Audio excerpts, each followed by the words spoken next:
Dikenali dengan panggilan Ibu Remis, yat-yat, kutu laut dan undur-undur laut. Hidupan laut ini sering dijumpai di pesisiran pantai berombak. Sebelum dimasak, yat-yat yang dikutip perlu direndam bersama air laut semalaman dan dibilas beberapa kali dengan air bersih. Tujuannya bagi menghilangkan pasir yang terdapat pada haiwan kecil berbentuk separa tong barrel ini. Dapat petua untuk bubuh air laut ni daripada mak saya untuk keluarkan dia punya pasir. Sebab kalau kita rendam dengan air biasa, dia akan mati. So dengan air laut je dia akan hidup untuk keluarkan semua pasir yang ada dalam badan dia. Lepas daripada dah rendam, sehari kita dah rendam, kita akan baru bilas dengan air paip biasa. Ini pasir yang dia keluar, kita dah basuh dia tadi.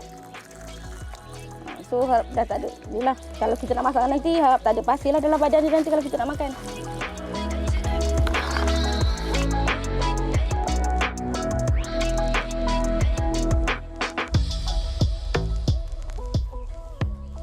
Okey, kutu laut ni ataupun yat-yat dipanggil oleh penduduk tempatan yang kalau kita tengok dekat dalam besen ni, majoriti yang kita dapat semuanya betina. Ia berdasarkan sebab ada ni telur warna oranye.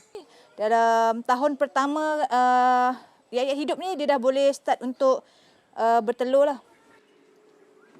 Ribuan telur ini akan menetas menjadi lava dan akan hidup sebagai plankton kira-kira 4 bulan. Sepanjang tempoh itu, ia akan melalui beberapa fasa perubahan bentuk sebelum cukup matang menjadi yat-yat dewasa. Jangka hayat kutu laut ini tidak lama. Ia boleh hidup antara 2 hingga 3 tahun sahaja. Yat-yat celup tepung sangat enak dimakan. Hidangan ini menjadi antara kegemaran Suryani Saleh dan keluarga. Lebih mesra dipanggil Intan, ibu kepada 3 anak dara ini menggunakan tepung salut segera berperisa pedas. Bagi mendapatkan hasil yang memberangsangkan, yat-yat digaul 2 kali dengan tepung salut. Salutan pertama dengan bancuhan air, kemudian disalut sekali lagi dengan tepung kering. Kita masuk dalam mulut, kita akan rasa dia crunchy. Dia macam memang rangup, kita akan rasa dia sedap. Terutama kalau kita makan dia time baru lepas goreng. Memang panas-panas. Masa tengah goreng, mesti akan masuk satu dalam mulut. Kita nak rasa dia. Memang tak bolehlah kalau kata kita nak tengok dia saja. Tidak disangka, hidangan yat-yat celup tepung sangat menyelerakan. Ilham menggoreng yat-yat dengan tepung pedas tercetus daripada resepi celup yang lain seperti udang, ayam dan sotong celup tepung. Gorengan berwarna coklat kekuningan menandakan ia sudah boleh diangkat. Pastikan minyak ditos terlebih dahulu sebelum dihidang. Mula-mula memang tak tahu nak buat apa.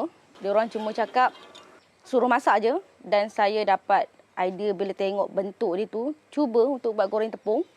Dan lepas bagi diorang makan, saya hidang, habis. Memang diorang cakap sedap. Lepas goreng, terus letak je dalam bekas, hidang kat diorang. Tak sempat 5 minit, habis. So kita goreng yang baru, letak yang baru pun habis. Mungkin sebab bila kita dah makan ramai, kita akan rasa terbuka selera kita pun nak makan benda tu. Dengan panas-panas, dia baru lepas goreng. Sebagai pelengkap, daun kari ditabur bagi menaikkan aroma. Hari ini, julung-julung kalinya anak jati Pulau Pangkur ini mahu mencuba resepi sambal yat-yat. Bahan-bahan asas seperti cili, halia serta bawang merah dikisar halus dan dimasukkan ke dalam kuali sehingga pecah minyak. Setelah cili betul-betul masak, barulah yat-yat dimasukkan dan digaul sebati. Yat-yat dekat Pangkur tak berapa nak popular, tak berapa orang tahu pun. Kalau penduduk tempatan je tahu, kalau mungkin nak rasa. Kat tempat lain mungkin dah famous benda ni. Kalau dekat luar mungkin ada yang jual-jual, sebab dekat sini tak ada tempat yang orang jual. Mungkin bila terbayangkan bentuk rupa dia apa, kita macam takut nak makan. Tapi bila kita mencuba, terasa teringin, kita buanglah rasa dia punya rupa tu apa, kita terus masuk dalam mulut. Sedap. Tidak sampai 15 minit, menu sambal yat-yat sedia untuk dihidang sebagai lauk makan tengah hari sebentar lagi. Dimakan panas-panas, pasti menggamit selera setiap individu.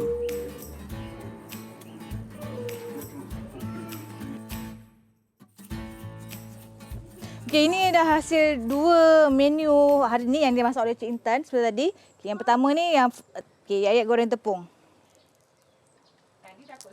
Tengok ada isi dia. Bismillahirrahmanirrahim. Ini kita boleh rasakan macam dia punya cengkerang tu tapi tak keras tau. Kalau berbanding dengan baby crab yang siapa yang selalu makan baby crab goreng tepung, mungkin boleh bandingkan dengan yang ni. Kalau macam baby crab tu dia cengkerang tu lebih keras, lepas tu dia punya isi tu tak rasa. Tapi kalau untuk yang yat-yat goreng tepung ni, kita boleh rasa isi dia tu ada rasa lembut dia, ada rasa isi.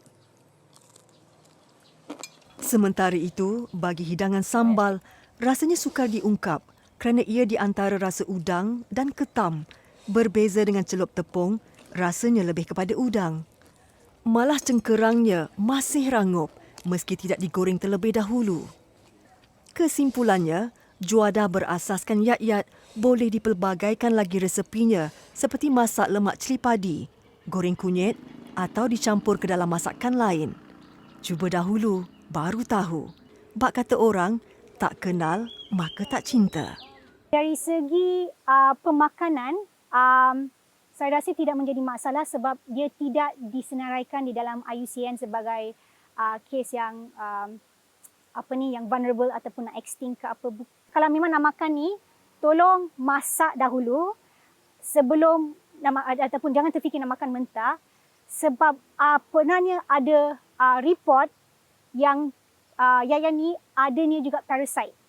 Okey. So parasite yang selalunya menggunakan yat-yat ni untuk memenuhi kita cycle dia adalah Acanthocephala yang merupakan cacing berduri. So dia akan menggunakan yat-yat ni sebagai apa yang dikatakan sebagai intermediate host. Parasite tu dalam larval stage dia akan menggunakan intermediate sebelum dimakan oleh perumah yang lain seperti burung ataupun mamalia. Beberapa kawasan pantai di semenanjung Malaysia telah dilapor sebagai lokasi yat-yat ditemukan. Ia termasuklah Segari Perak, Sekincan Selangor, Bacok Kelantan, Pulau Bidong Terengganu, Pulau Pinang dan Melaka. Sementara pantai-pantai di Sabah dan Sarawak masih belum ada perkabarannya. Tambah pakar bidang crustacean itu lagi, perincian maklumat tentang yat-yat atau nama saintifiknya Emerita emeritus juga terhad kerana kajian mengenainya masih kurang. Namun, sebagai peminat tegar dalam bidang ini, beliau percaya ia akan dapat dipertingkatkan dari semasa ke semasa.